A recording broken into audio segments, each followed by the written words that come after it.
This is East Asia Tonight.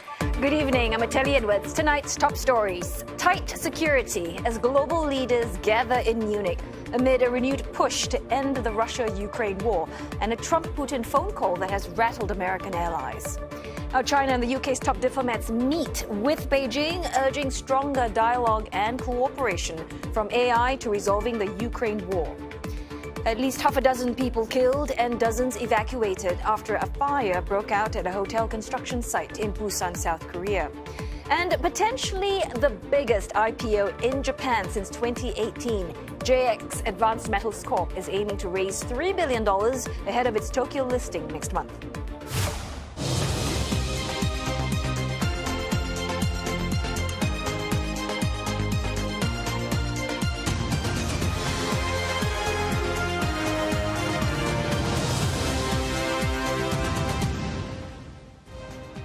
Also in East Asia tonight, see what Tokyo pop-ups are doing to promote inclusivity as the city prepares to host the Deaflympics, a multi-sport event for deaf athletes.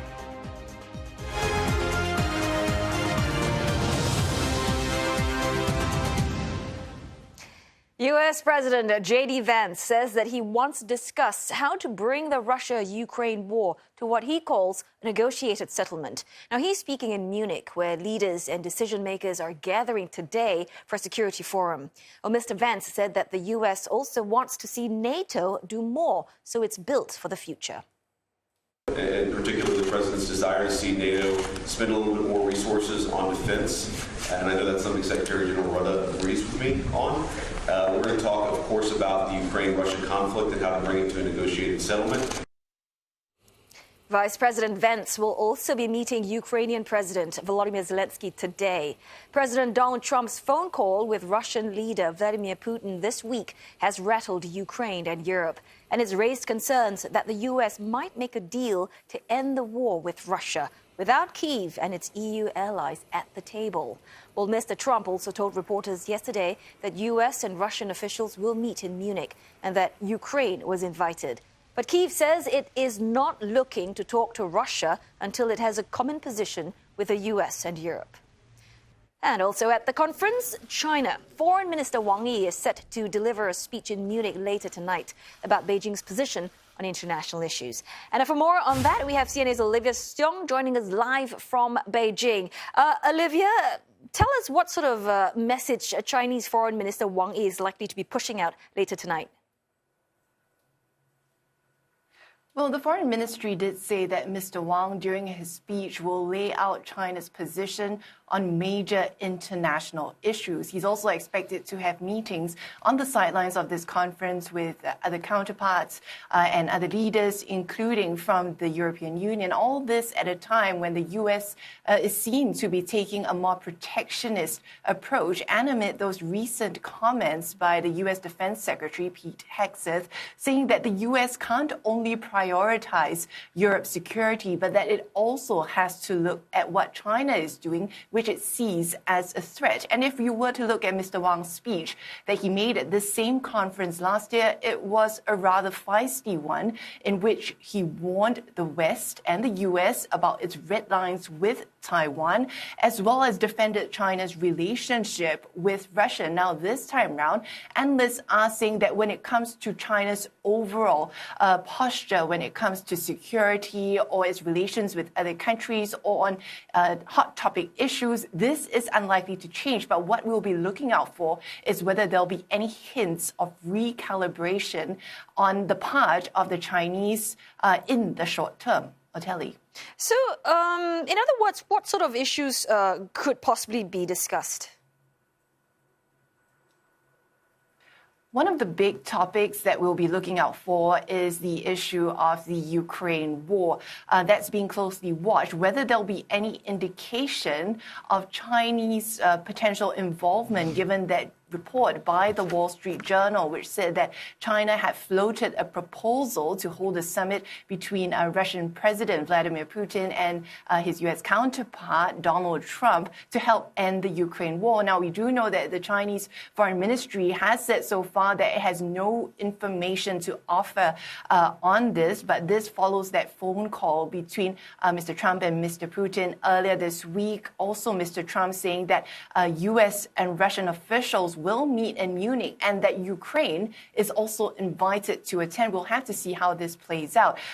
We also know that the U.S. Defense Secretary has talked about deterrence, deterring China and preventing a war taking place in the Pacific. And we do know that there are ongoing tensions over Taiwan and the South China Sea. Today, China continuing to hit out over the transit of 2 U.S. vessels in the Taiwan Strait. Its defense ministry saying that its military will continue to strengthen preparation and training to safeguard its sovereignty. So much to watch out for at this security gathering. I'll tell you. Right, thanks so very much for that update. CNA's Olivia Seong reporting to us live from Beijing.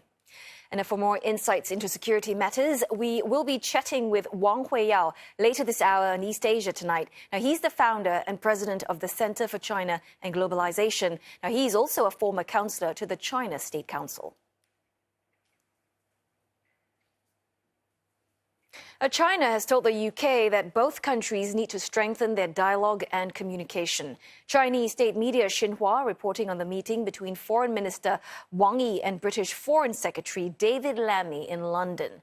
Now, they're saying that communications in the spirit of mutual respect was needed despite differences in political systems, history and culture. Mr. Wang Yi relayed the same message when he met with UK Prime Minister Keir Starmer earlier. The 10th China-UK strategic dialogue marks the first since 2018. Well, discussions focus on a wide range of issues, from cooperation in artificial intelligence to resolving the war in Ukraine. 事实证明，中英两大国，我们选择加强对话合作，不仅符合两个人利益，也符合世界发展的大势，这是完全正确的。 It is important that we use channels such as this for robust but constructive discussion as both members of the UN Security Council. And we will be better able to understand each other and each other's perspectives. CNA's Deborah Wong explains the significance of the meeting between China and the UK, given that the last strategic dialogue was more than 6 years ago. Politically, it is significant because, as you said, the meeting hasn't happened since 2018, and that was due to various reasons. We saw COVID-19 pandemic take place, and there were also tensions over national security concerns as well as the protests in Hong Kong. But since the UK's Labour government took power last year, there's been a marked improvement in ties. In fact, UK Prime Minister Keir Starmer, he said that his key foreign policy goal was to improve ties with China, and he also said that he wanted to be consistent, respectful and pragmatic. Now, UK reports have said that Mr. Starmer himself dropped in on the meeting between the two diplomats, and he wanted to assure China that he intends to build a good relationship. At the meeting, we understand that Mr. Wang renewed the call for international cooperation. He also said that China and the UK must demonstrate their responsibilities as major countries to maintain free trade and to promote political solutions to hotspot issues.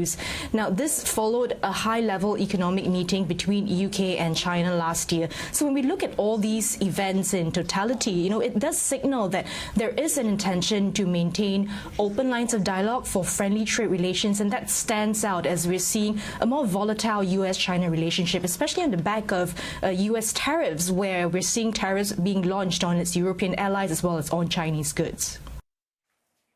And just a small correction there, talking about J.D. Vance, he is indeed the U.S. Vice President. Now, moving along, you've heard just now from CNA's Olivia Seong earlier, where she mentioned that Beijing has accused Canberra of deliberately provoking China in the South China Sea. Well, the Defense Ministry said that Australia had ignored the main routes in the busy waterway and, quote, invaded and broken into the homes of others. And it went on to call Canberra, quote, the villain who complained first, the Chinese equivalent for the pot calling the kettle black. The ministry added that China's response was reasonable and legitimate, and also urged Australia to abandon what it calls its illusion of speculation and adventure. Earlier this week, the Australian Defence Force sounded the alarm over what it called an unsafe and unprofessional interaction between its surveillance plane and a Chinese fighter jet in the disputed waters. Well, Canberra said that the Chinese plane released flares in close proximity, a move that China defended as proper and legal. Beijing said that Australia was spreading false narratives. The Cook Islands is considering deep-sea mining of its waters and is talking to Chinese researchers about it. Officials from the Pacific Island nation are in Beijing, led by their Prime Minister, Mark Brown, who talked about possible marine collaboration and deep-sea exploration with China. Well, the waters around the Cook Islands are believed to be rich in minerals used in EV batteries that could be worth billions of dollars. Now, Mr. Brown said that the island will not decide on any resource harvesting until it has assessed all possible impacts. Cook Islanders are citizens of New Zealand, which provides economic and defence assistance to the island. Wellington has said that Prime Minister Brown's China visit and a likely partnership deal with Beijing are of significant concern. At least 6 people have been killed after a fire ripped through a hotel construction site in the South Korean city of Busan this morning. More than 100 construction workers were evacuated from the site. Now, investigations are ongoing to determine the cause and origin of the fire. 사고의 원인은 현재 조사 중이며 피해 상황으로는 사상자 31명이 발생했습니다.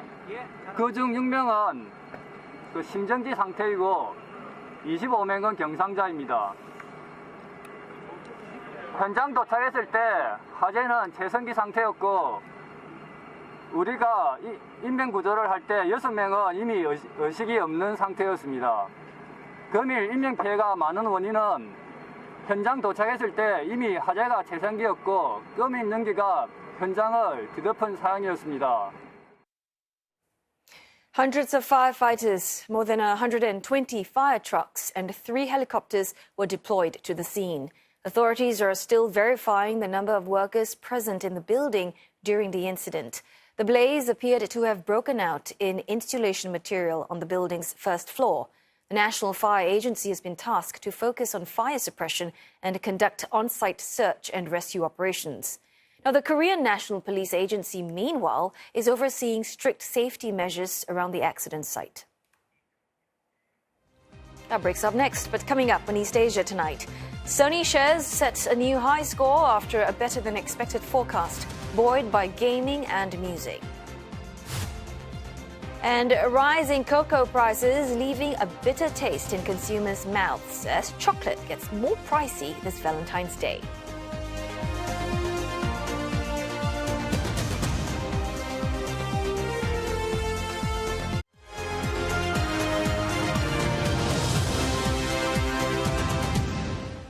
Hello again. You're watching East Asia Tonight. And it's time now for a business update with Olivia Marzuki. So, Olivia, tell us how the markets are reacting to Donald Trump's announcement of reciprocal tariffs. Well, it was a colorful day today, Otelli, but Asian market ended the day mixed. The issues of trade with the U.S. continuing to haunt market players in Asia. Taiwan and South Korea have announced plans in response to reciprocal tariffs proposed by Donald Trump.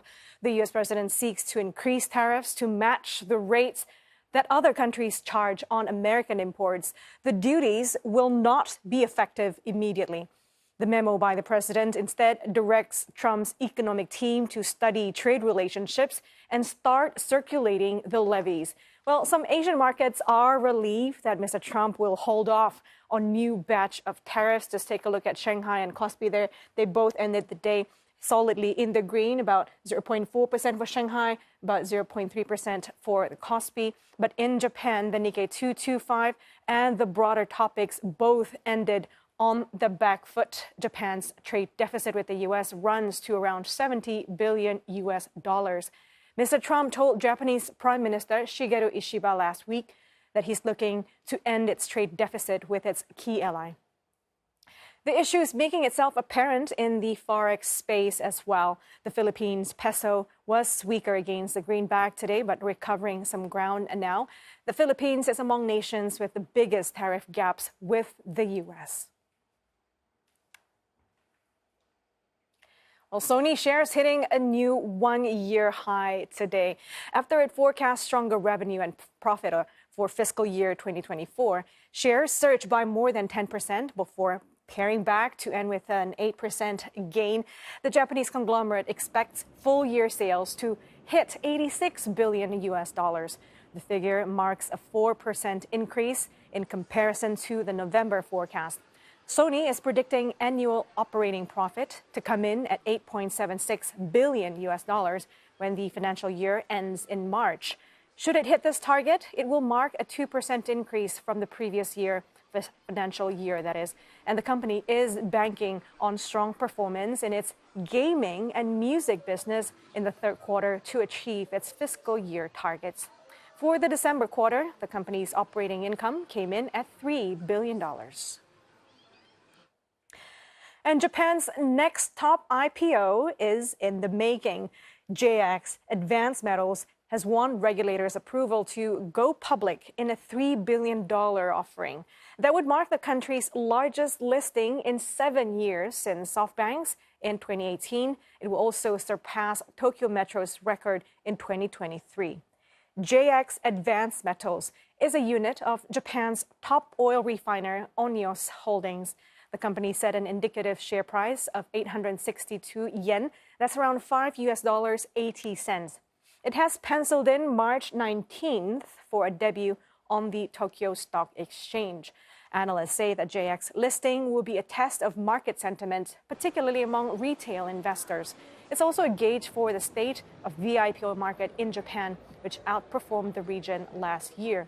JX has about 60% of the global market share of the so-called sputtering target materials, a key component in semiconductor circuits. Its stock trade will be seen as a proxy of global demand for producer of chips amid the fast-developing AI sector. Shares of Chinese healthcare companies flying high on the optimism of how DeepSeek's AI technology can be integrated into their work.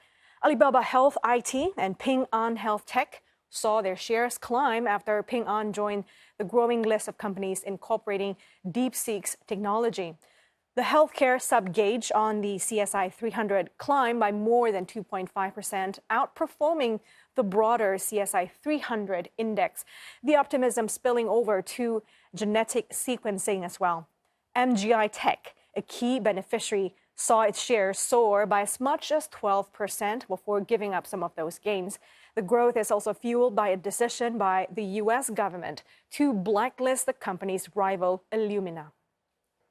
Investors are hopeful that DeepSeek AI may help drug development, diagnosis, and patient care. DeepSeek has already benefited China's EV and tech sectors. And analysts believe that AI reversing years of investor caution in the healthcare field. Despite challenges, the Hang Seng Healthcare Index is now up 8.9% year to date. E-commerce fashion retailer Shein's plan to list on the UK stock market are likely to be delayed until the second half of this year. That is according to a report by the Financial Times. The fast fashion group had aimed for a first half listing contingent on approvals from regulators in the UK and China. However, Shein's prospects have been clouded by the Trump administration decision to close the de minimis duty exemption. And this rule allowed Shein to keep prices low in the U.S. by exempting shipments under $800 from import duties. The removal of this exemption is part of Trump's broader 10% tariff on China. This could change and could push up Shein's costs and also hurt its profitability in its biggest market, the U.S.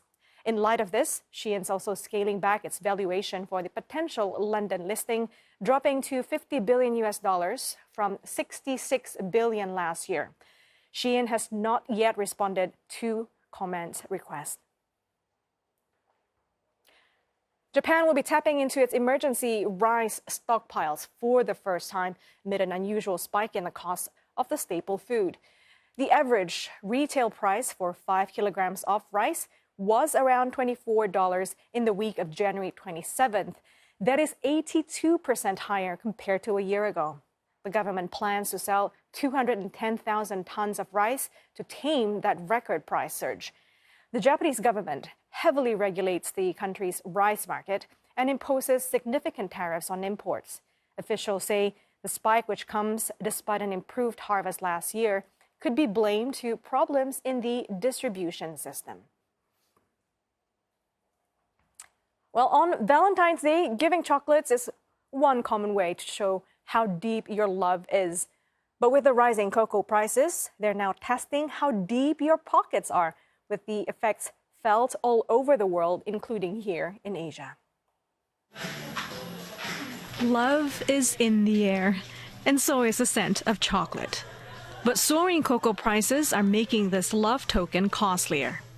Belgian chocolatiers are busy crafting Valentine's most sought-after treats, but warn of the steep rise in the raw ingredients. First of all, it's of course the price of the beans. It's going up a lot. If you compare to 1.5 years ago, it was $2 for a kilogram of beans. Now we are on 12, so it's not double, but much more than double. Despite the price surge, cocoa farmers are not reaping extra profits. There's a lot of traders between the farmers and the chocolatiers, so I don't know what's going to happen in the future, but the price is a big problem. I have a lot of colleagues who are really in trouble because the price is too high. The head of Belgian Chocolate Federation explains the reason behind the price hike. La première, c'est qu'il y a eu des récoltes qui ont été moins bonnes que d'habitude. La deuxième raison, c'est qu'il y a certains champs, principalement en Côte d'Ivoire et au Ghana, qui sont un peu plus anciens et donc qui produisent moins que d'habitude. Et la troisième chose, c'est qu'il y a énormément de spéculation. Cocoa cost under $2,000 per ton in 2022, but surged past $12,000 last Christmas and now hovering around $10,000. An Oxfam policy advisor warns that this repeated cycle of boom and bust is bad for everyone. Whenever there's a shortage of cocoa, the industry will pay high prices, which then moves farmers to plant cocoa. So now, right now, we're probably at a boom following a massive bust. Many companies are struggling to pass the costs on to customers in Belgium, home to 280 chocolate makers. For consumers, though, chocolate is a necessity, not a luxury. Alors pour moi, le chocolat, ça reste un achat plaisir pour le consommateur belge. Parce que ça fait partie de sa culture, de son envie. Et donc, au final, j'ai l'impression en tout cas que le client, c'est pas le premier point où il va se serrer la ceinture. And so, even with the rising prices, chocolates are still a bittersweet price to pay to those celebrating the Valentine's Day. Well, sounds like a really tough business to be in, chocolate? I know. Did you receive any from someone special this Valentine's Day? I have not, but I am giving one to my husband. That's very generous of you. Well, I do know that you have a special date, dinner date tonight, so I'm going to leave you to it. Thank you so very much Happy for your Valentine's Day. Same to you. And on that note, we are going to go for another short break. But coming up next on East Asia tonight, tight security as global leaders gather in Munich amid a renewed push to end the Russia-Ukraine war. And we'll be speaking with an expert for more insight in just a moment.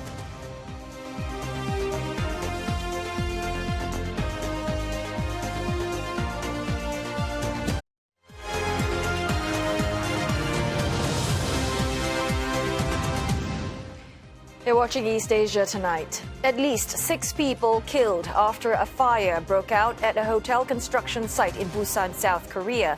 More than 100 workers were evacuated. China and the UK's top diplomats meet with Beijing, urging stronger dialogue and cooperation, from AI to resolving the Ukraine war.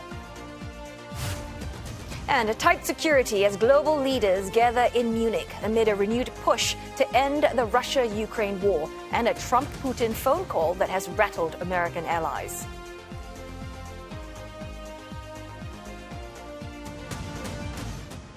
And for more on this, let's speak with Wang Yi, founder and president of Center for China and Globalization, and he is also a former counselor to China State Council. Thanks for joining us this evening, Dr. Wang. First up, we have a lot to unpack from recent developments, but just before we get to the Munich Security Conference, I want to start with Trump's proposal for a three-way summit to include Russia as well as China. When you first heard that, what was your immediate reaction?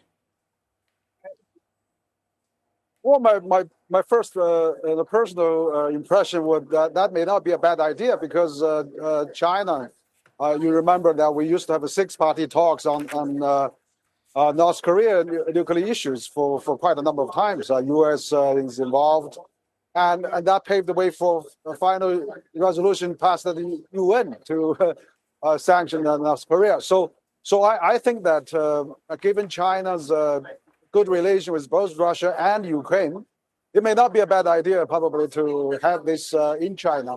Well, I think, that as President Trump said, if U.S. and China works together, nothing in this world cannot be solved. So I think that may be a good idea. Right, I hear optimism there, Dr. Wang. And of course, in relation to what you're saying, I do want to pull up a recent remark from Trump on China during his press conference with the Indian Prime Minister Narendra Modi. Let's have a listen. I think that China is a very important player in the world. I think they can help us get this war over with Ukraine and Russia.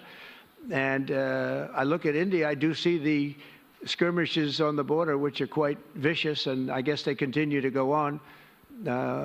If I could be of help, I'd love to help because that should be stopped. That's been going on for a long time, and it's quite violent. It's quite violent, but I would hope that China and India and Russia and U.S. and all of us can get along. So, Dr. Wang, we heard there Mr. Trump is positioning himself as a global peacemaker. He is, or rather he's also said that he's trying to push for U.S., China and Russia to cut defense spending by 50%, as well as to halt nuclear weapons development. I'm curious to know, do you think Beijing sees this as an opportunity to align with Mr. Trump's vision? Well, I think that probably depends on what President Trump has for the whole plan. No, I think if he's relaxed on the U.S. interference across Taiwan Strait and South China Sea and all those areas, that may be interesting to look at. But on the other hand, I think we have to really abandon this Cold War mentality and also stop.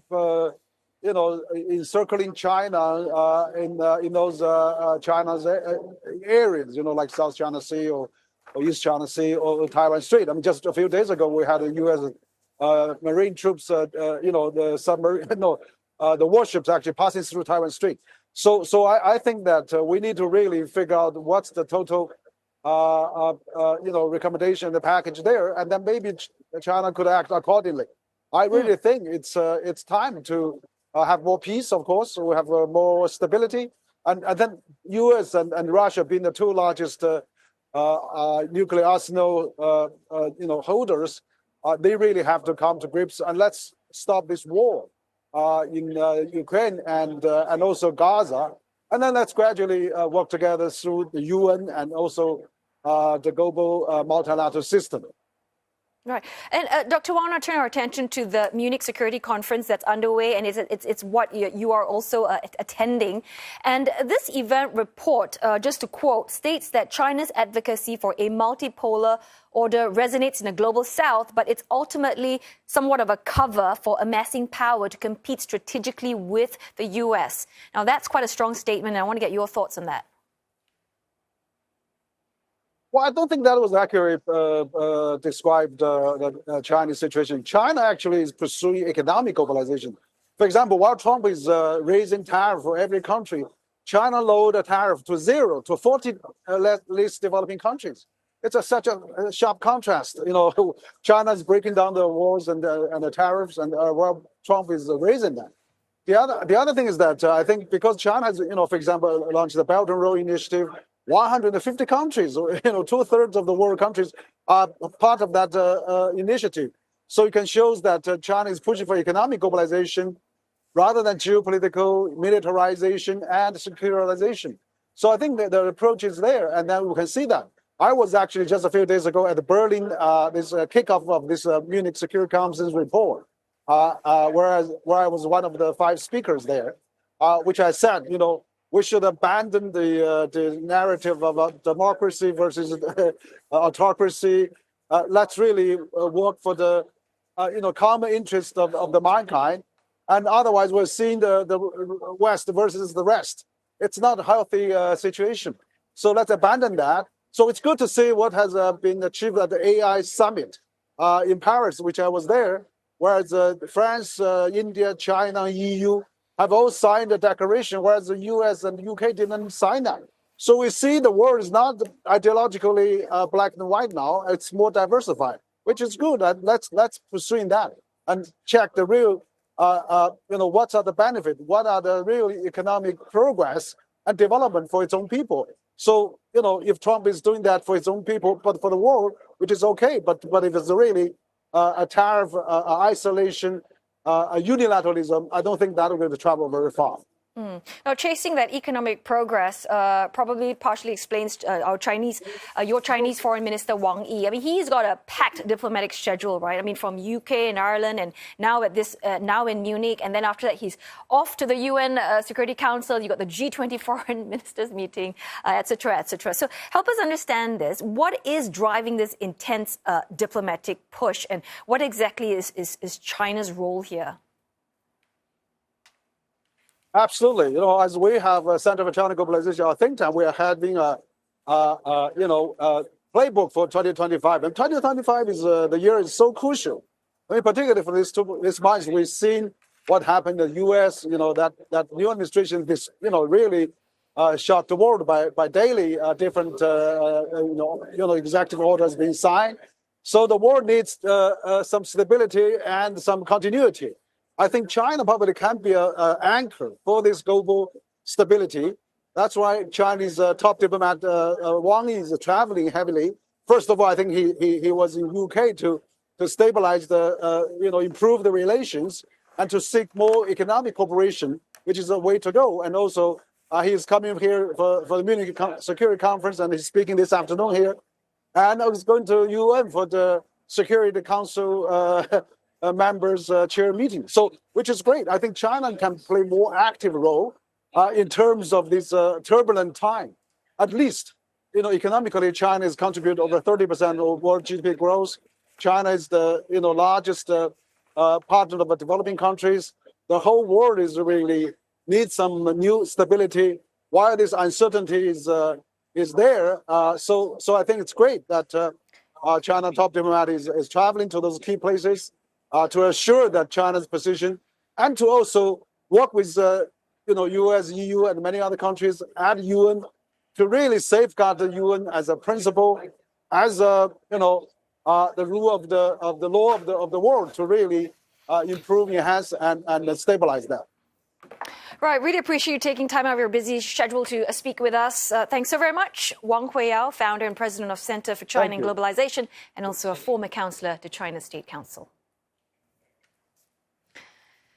Now, turning our attention to some other headlines from media outlets in East Asia, the Japan unit of the U.S. Space Force is set to get a manpower boost. Yonhap says that the fledgling unit will be beefed up over the next 2 years so that it can better handle threats in the Indo-Pacific.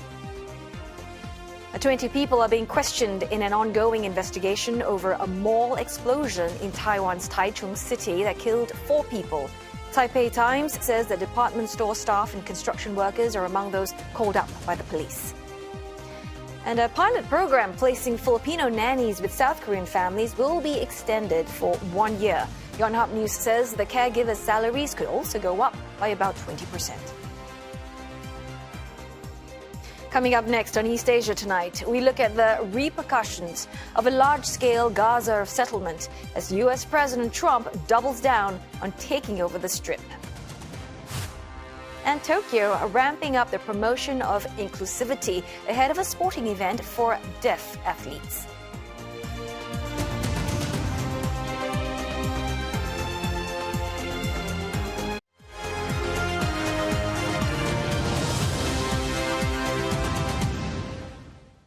Israel has warned Hamas that it must release 3 Israeli hostages this weekend as planned, or the ceasefire will not hold. Now, Hamas has already confirmed it will set captives free this Saturday after holding positive talks with mediators, where it affirmed its commitment to the truce. The Palestinian militant group earlier said that it won't release any more captives this weekend, accusing Israel of violating terms of the Gaza ceasefire deal. Now, the deal is currently in its first phase. 5 batches of captives have been released in exchange of hundreds of Palestinians who are in Israeli custody. Both warring sides have yet to agree on what should happen in the next 2 phases. Well, the U.S. Secretary of State, Marco Rubio, meanwhile says that he is eager for new proposals by Arab states on Gaza as he prepares for a visit to Israel, Saudi Arabia, and the United Arab Emirates. He conveyed hopes that Arab states will have a, quote, better plan to present to the American leader. President Trump had earlier threatened all hell could break loose if Hamas didn't release hostages as planned. Now, he's been doubling down on his call to take over Gaza and resettle 2 million Palestinians. Kate Fisher in Washington has more on the reactions from around the world and what such a proposal could mean for the Middle East. The President of the United States. Even for a man known for his unpredictability, this proposal to turn the Gaza Strip into what he calls the Riviera of the Middle East came as a surprise. We'll take over the Gaza Strip and we will do a job with it too. We'll own it and be responsible for dismantling all of the dangerous unexploded bombs and other weapons on the site, level the site and get rid of the destroyed buildings, level it out, create an economic development that will supply unlimited numbers of jobs and housing for the people of the area. It's a plan that's long on promises but short on details, and one that threatens to further destabilize the Middle East. It would mean US ownership of a territory in dispute for 3/4 of a century. It would displace 2 million Palestinians with no right of return and require neighbouring countries to take them in under threat of withholding US aid. It would also effectively kill the 2-state solution for Israel and an independent Palestine to coexist peacefully. Everybody I've spoken to loves the idea of the United States owning that piece of land, developing and creating thousands of jobs. There's less love for the idea in the Arab world. US allies Egypt and Jordan have opposed President Trump's suggestion that they should take in Palestinians. Protests have ignited across the region. احنا جايين نوصل رسالة لأن دعمنا نحن متحدين شعبا وحكومة وقيادة مع النظام الهاشمي مع جلالة سيدنا بدعم ضد التهجير القسري أو العمدي ضد شعبنا العربي الفلسطيني.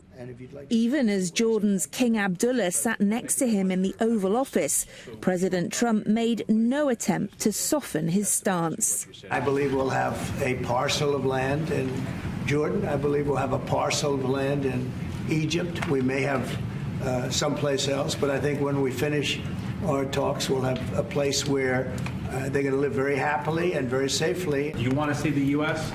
own the Gaza Strip? Well, I think, as I said earlier, the President is looking at Egypt coming to present their plan. As I said, we will be in Saudi Arabia to discuss how we can work with the President and with the United States. So I think let's wait until the Egyptians can come and present it to the President and not get ahead of ourselves. And is there a parcel of land in Jordan that you're willing to have Palestinians? Well, I think what we said, I have to look at the best interests of my country. The opposition is echoed throughout the Arab world, with Saudi Arabia and Egypt also rejecting the plan outright. Morocco and Iraq have denounced it. The Arab League chief called it unacceptable. I wish Mr. Trump had coordinated with his friends in our part of the world how he wants to go about that. When Europe was destroyed after the Second World War, the United States came up with a Marshall Plan and coordinated with the European leadership on how to rebuild in all of Europe without driving out the populations there. So I think it's a doable matter for the Palestinians to remain in Gaza and the West Bank. It's also what the majority of Palestinians seem to want. They've long resisted attempts to resettle them. هذا رئيس ترامب المدعو دونالد ترامب بأن يقوم بنا بتهجيرنا من بلادنا أصلنا وأصل جذورنا. هذه أرض رباط لن نخرج منها إذا أنتم أبيتم أن يكون هنالك إعمار أو يكون هنالك. We are against any occupation, whether Israeli occupation or American occupation to the Palestinian land. We are living in our country, in our state, in our land, and we will not leave forever. Opposition to President Trump's plan has not just come from the Middle East, but globally, from Australia to Germany. Was der Präsident Trump da so in den Raum gestellt hat, findet meine komplette Ablehnung. Wir dürfen nicht die Bevölkerung von Gaza umsiedeln nach Ägypten und Jordanien. Das ist nicht in Ordnung. The Australian government support, on a bipartisan basis, a two-state solution in the Middle East. That decades-long framework to resolve the Israeli-Palestinian conflict is barely hanging by a thread. The fear is that Trump's proposal could unravel it completely. The two-state solution is more or less a dead letter, except that it's the only way out. We need to avoid entrenching the two lines so deeply against each other, the two sides, that the conversation becomes impossible even in 10, 20 years, because I just don't see how else you're ever going to solve this problem. President Trump is insisting he does see another way to solve it and is pushing his plan regardless of the pressure it's putting on the already fragile ceasefire in Gaza. The Arab world is reeling, vowing to meet by the end of the month to discuss what it describes as dangerous developments. But that may be too late. President Trump has threatened that all hell will break loose if Hamas does not release the remaining Israeli hostages by noon on Saturday. That deadline just hours away. Kate Fisher, CNA, Washington. And we've got more coverage on the Gaza ceasefire on our website, cna.asia. And you can also follow the latest on our mobile app. Now, Tokyo will be hosting the Deaflympics. It's a multi-sport event for deaf athletes held every 4 years for the first time in 2025. And ahead of this, the city is promoting initiatives to support inclusivity, such as a pop-up space that uses technology to foster awareness. CNA's Micho Ishida has the story.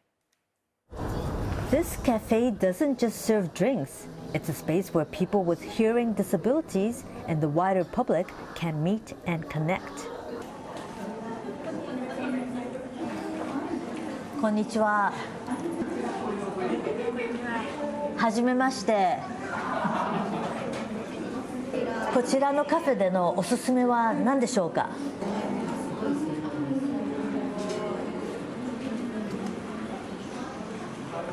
ミルカフェスペシャル。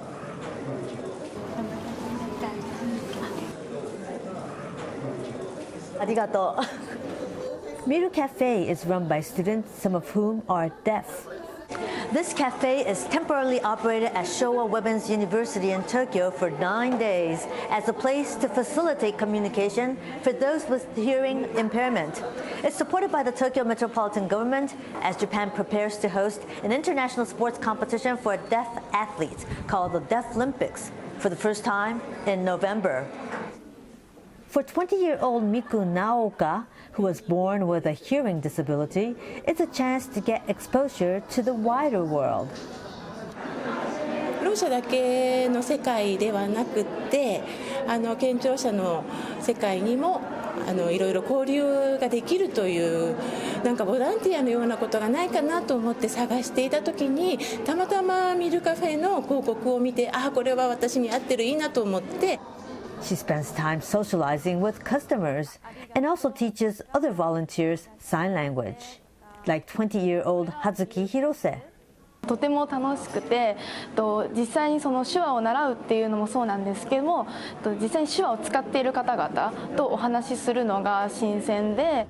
The cafe's name Miru means to see in Japanese. Customers can try out tools that make speech visible. One device converts sounds, such as the cheering of spectators at sports games, into vibrations. すごいですね。なんかこう振動が常にブルブルきてて、この試合のこのラリーとかと連動してて、すごいなんか試合に入ったような感じで。 Another brings music to life for people with hearing disabilities. こちらサウンドハグといってこちら抱きかかえることで音楽を振動と光で体感するデバイスとなっています。 Organizers hope Japan's hosting of the Deaflympics will raise awareness of the needs of this group. About 340,000 people in Japan receive government aid due to hearing disability. But the Japan Hearing Aid Industrial Association thinks more than 14 million people in the aging nation have difficulty hearing. Michio Ishida, CNA, Tokyo. Well, about an hour to go before the closing ceremony of the 9th Asian Winter Games in China's Harbin. And organizers are promising a spectacular display of artistic performances to celebrate participating athletes. Now, medals were still being handed out earlier today. Curling, for example, in a stunning feat, underdogs Philippines clinched a historic gold medal in the men's event, beating favorites South Korea 5-3. And to top it off, it was the team's first ever appearance in the competition. And the last 2 gold medals of the ASEAN went to the men's ice hockey team from Kazakhstan and to the women's ice hockey team from Japan. A quick check of the tally board, China solidly in first place, taking home more than 80 medals, including 32 gold. South Korea and Japan with 16 and 9 gold medals respectively. And the Philippines' gold medal lands catapults it to 5th position. Well, it is the Chinese city's second time hosting the Games, this time with a record 1,200 athletes from 34 countries across Asia.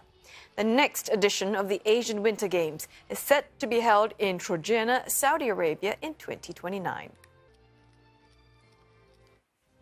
And that wraps up East Asia Tonight this Friday. Don't forget your headlines anytime at cna.asia and look us up on Facebook and YouTube. Thanks for watching.